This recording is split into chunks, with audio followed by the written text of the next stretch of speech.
क्या हो रहा है ये सब? राघव?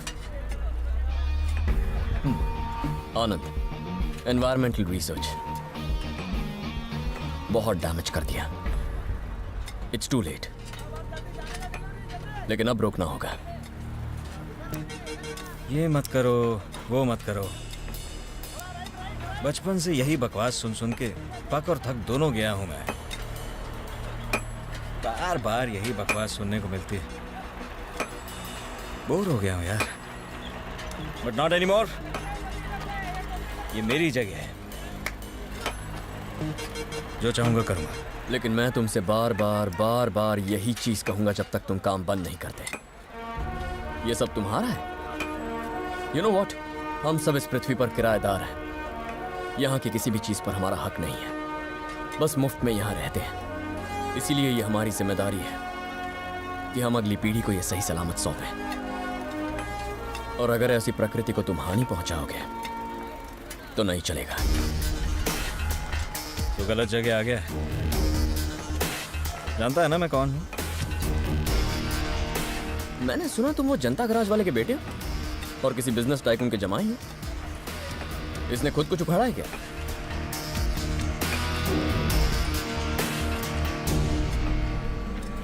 ये लोग काम नहीं रोक रहे हैं, इन्हें रुकने को बोल, वरना मैं मजबूर हो जाऊंगा। काम तो नहीं रुकेगा। तू रोक सकता है तो रोक ले। गो, गिव इट अ ट्राई।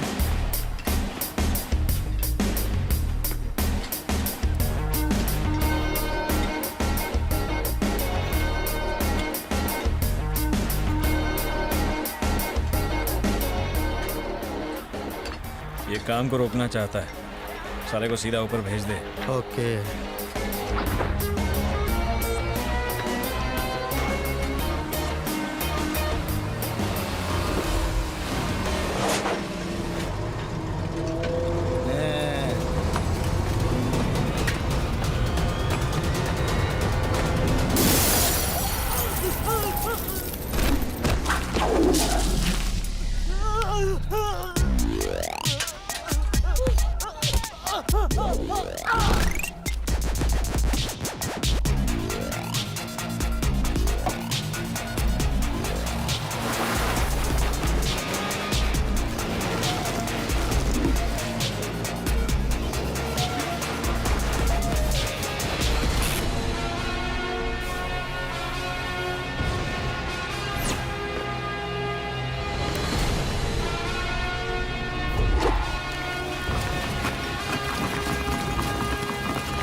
तूने ये गुंडे इसलिए पाले हैं ताकि तेरे काम के बीच आने वालों की कब्र खोद सके। इनकी तो खुद कबर खुद गई। बेहतर होगा तू भी खिसक ले। 2 मिनट का टाइम देता हूं, अपने ट्रक, टेम्पो, क्रेन इस साइड से हटाओ और दफा हो जाओ। आउट।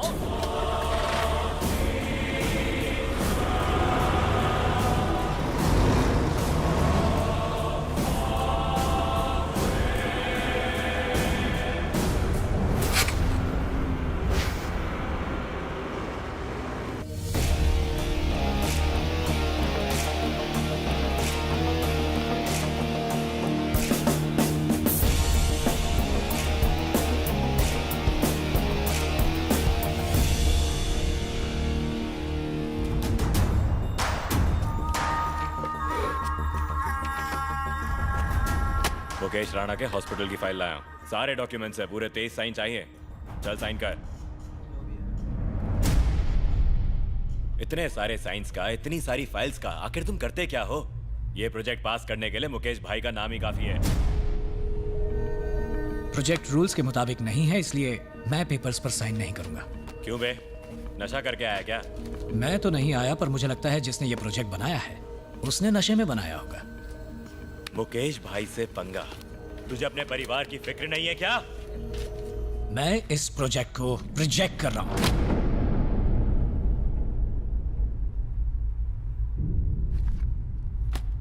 बहुत चर्बी है तुझमें। तुझे यहीं तेरे ऑफिस में जिंदा गाड़ने के लिए मेरे आदमी बाहर खड़े हुए हैं, समझा? तू सीधे तरीके से साइन करता है या फिर मैं उन्हें अंदर बुलाऊं? वो आएंगे 2 पैरों पर जाएंगे 4 कंधों पर।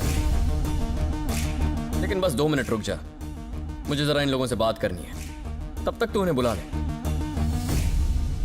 इस गवर्नमेंट ऑफिस में जितने भी लोग काम करते हैं वो अपने घर वालों से ज्यादा वक्त इस ऑफिस में एक दूसरे के साथ बिताते हैं।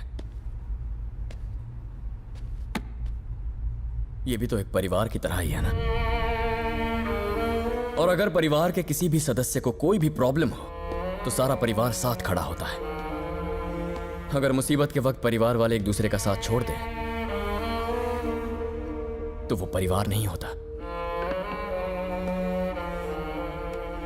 सचिन फैन? हाँ। मुझे याद है जब टीम कमजोर पड़ती थी तो सचिन के कंधों पर पूरा भार आ जाता था। हाँ। आपका ऑफिस भी कुछ टीम इंडिया की तरह ही है। लोगों ने जैसे ठान रखी है कि यहां कोई तरीके से काम नहीं करने वाला है। बट डोंट वरी, आपके बीच भी एक सचिन है। इसे बस थोड़ा सा सपोर्ट दो और अपने उसूलों पर काम करने दो। यह भी आपकी टीम को जिताएगा।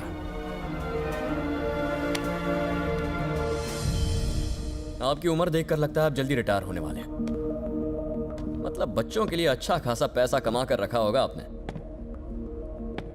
अगर बच्चे काबिल हो ना तो बाप की कमाई में इंटरेस्ट नहीं दिखाते, और अगर नालायक हो तो जितना भी कमाओ कम पड़ता है।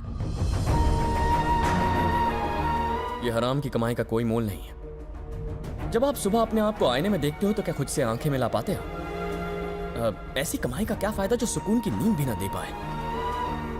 सर्विस कैसे करते हैं वो विकास से सीखिए सर। सरकारी ऑफिस में अगर इस तरह के लोग हों तो इंडिया सिर्फ तरक्की नहीं टॉप पर पहुंच जाएगा। अब आपके मन में एक सवाल उठ रहा होगा कि जब ऐसे लोग हमें डराने धमकाने आए तो हम भला किसके पास जाएं?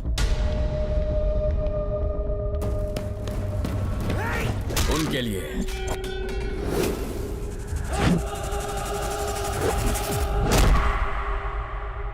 जनता का राज है।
ताकतवर लोगों को कमजोरों को डराने का बहुत शौक होता है,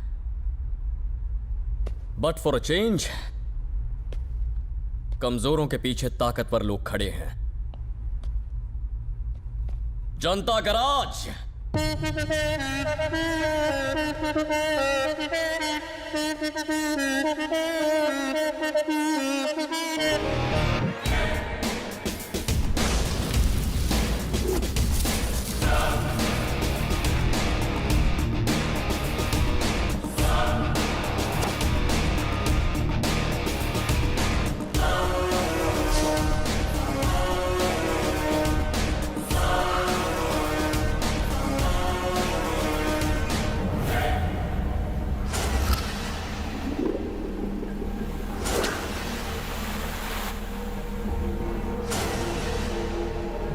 हम सिर्फ 3 लोगों को मारने आए हैं।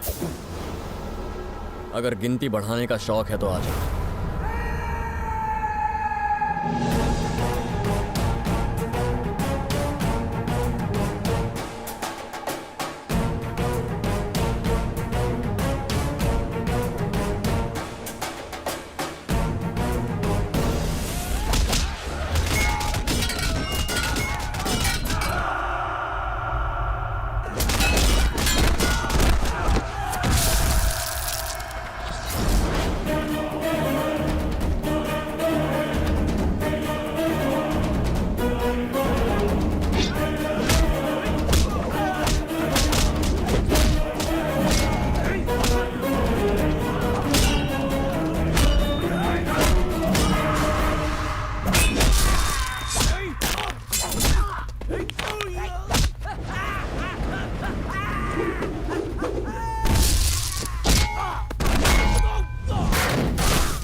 वो सतूक तो आराम से बैठ के बात करते हैं।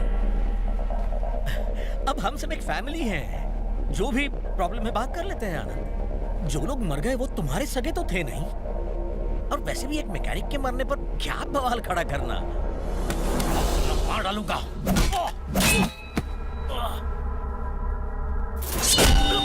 Uncle, uncle, uncle, uncle.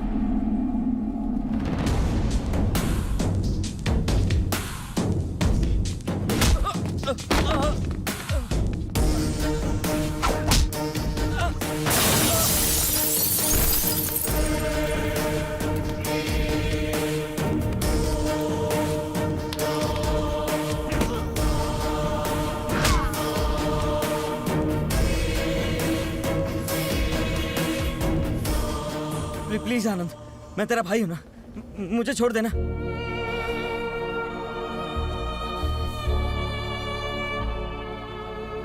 मैं तो आपके बेटे जैसा हूँ शंकर चाचा, मैं आपकी गोद में खेला हूँ मैं।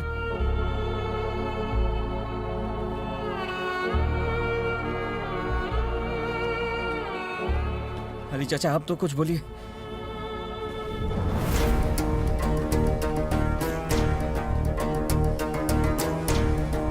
पापा,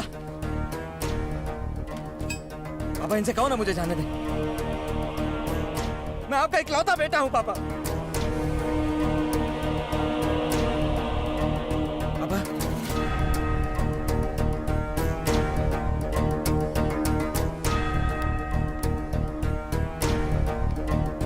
पापा प्लीज मुझे माफ कर दो पापा, प्लीज पापा, मैं आपका बेटा हूं पापा, प्लीज मुझे छोड़ दो पापा, गलती हो गई मुझसे, माफ कर दो ना।